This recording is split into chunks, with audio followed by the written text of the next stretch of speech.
Desde o início do governo de Jair Bolsonaro, 13 ministros já utilizaram aviões da FAB, a Força Aérea Brasileira, para realizar viagens internacionais. O chanceler Ernesto Araújo aparece em primeiro lugar entre os que mais utilizaram os jatos, com 22 voos, seguido de Ricardo Salles, do Meio Ambiente, Osmar Terra, da Cidadania, Tereza Cristina, da Agricultura e Fernando Azevedo, da Defesa, com 3 viagens cada um. Integrantes da FAB afirmam que o uso de aeronaves para deslocamentos para fora do país não está previsto na legislação. O decreto que trata do tema, de 2002, permite apenas a utilização pelo Brasil, mas não menciona a possibilidade de viagens ao exterior. E foi isso, né, Zé Maria, que levou à demissão do assessor do Onyx Lorenzoni, que era tido como número 2 da Casa Civil, né? Exatamente. Olha, o Vicente Santini, ele meteu os pés pelas mãos. Há uma legislação, há um decreto e há também uma definição do governo Jair Bolsonaro de não ser como os outros. E mesmo tendo direito, Santini não fez nada ilegal, mas fez imoral. O presidente não quer que os ministros utilizem as aeronaves da FAB, né, para economia e para mostrar que o governo dele é diferente. Então foi por isso que ele demitiu o Santini. O Santini foi para Davos e de Davos voou para a Índia se encontrar com a equipe presidencial. Chegando lá, ele levou um sabão, só não voltou em avião de carreira e o avião da FAB vazio, porque mostraram ao presidente que seria um gasto a mais. Isso é problemático, mas ele voando foi demitido, foi o último voo dele. Qual é a situação dos aviões da FAB? Houve um decreto assinado pelo presidente Michel Temer, logo depois de vários escândalos, restringindo muito, né? Restringindo como é que Augusto chama? FAB Tour.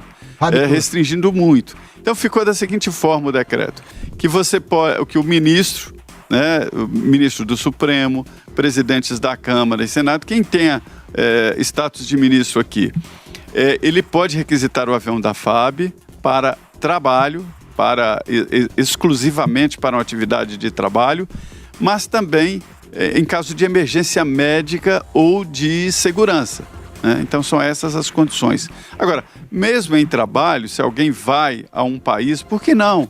Pode ser até primeira classe, sei lá, mas não deve requisitar um avião da FAB. Isso é imoral, isso é caro demais. Isso onera muito o país, porque não é uma pessoa, são vários, né? São 22 ministros, tem os ministros do Supremo, presidentes da Câmara e Senado e outros que utilizam esses aviões da FAB. Agora está menor, tanto é assim que chamou muita atenção a história do Santini cruzar o oceano no avião da FAB. É muita mordomia, né? É um deslumbramento imbecil, né? É um novo rico aí no poder, faz uma coisa dessas tão ostensivas aí que perdeu o emprego. É o seguinte, eu defendo a imediata desativação da FABTUR. Parar com isso aí. Porque à primeira vista parece razoável que a lista seja liderada pelo chanceler Ernesto Araújo. Lida com relações exteriores, tem que viajar. Não. Vai avião de carreira, eu cansei de encontrar a bordo de aviões da Varig, da TAM, mais recentemente, né? Ministros das relações exteriores, chanceleres que viajam, brasileiros inclusive. Não é para requisitar avião, nós estamos pagando essa conta. O caso do vice da Casa Civil, eu me recuso a comentar, tão absurdo que é. Agora, esse pessoal não consegue viajar normalmente, como a gente. Uma vez eu fui para o Japão, por exemplo, fiquei um pouco envergonhado ao saber que eu estava sentindo aí o efeito da viagem, aquele... como é que é? Tem um nome específico aí pro... Jet lag, né? Jet lag. E fiquei sabendo que no mesmo voo estava o Roberto Marinho, que desembarcou numa boa e já foi trabalhar. Enquanto eu, com alguns anos a menos, aí não estava em condições. Pois bem, se o Roberto Marinho viajava em aviões de carreira, por que os nossos ministros de Estado não podem? Tem voo toda hora para qualquer país do mundo. Acabou essa brincadeira. Dá tempo de mais uma? Vamos seguindo, olha só. Oi, Zé, fala aí.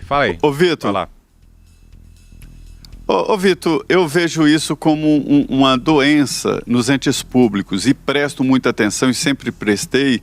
Vou descer aqui, Augusto, a prefeituras do interior.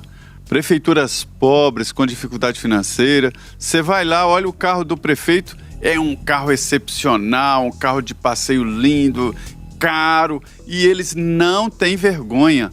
Alguns chegam a dizer que o prefeito tem que andar num carro caro e bonito para passar a impressão de poder para os eleitores e com isso ganhar mais apoio.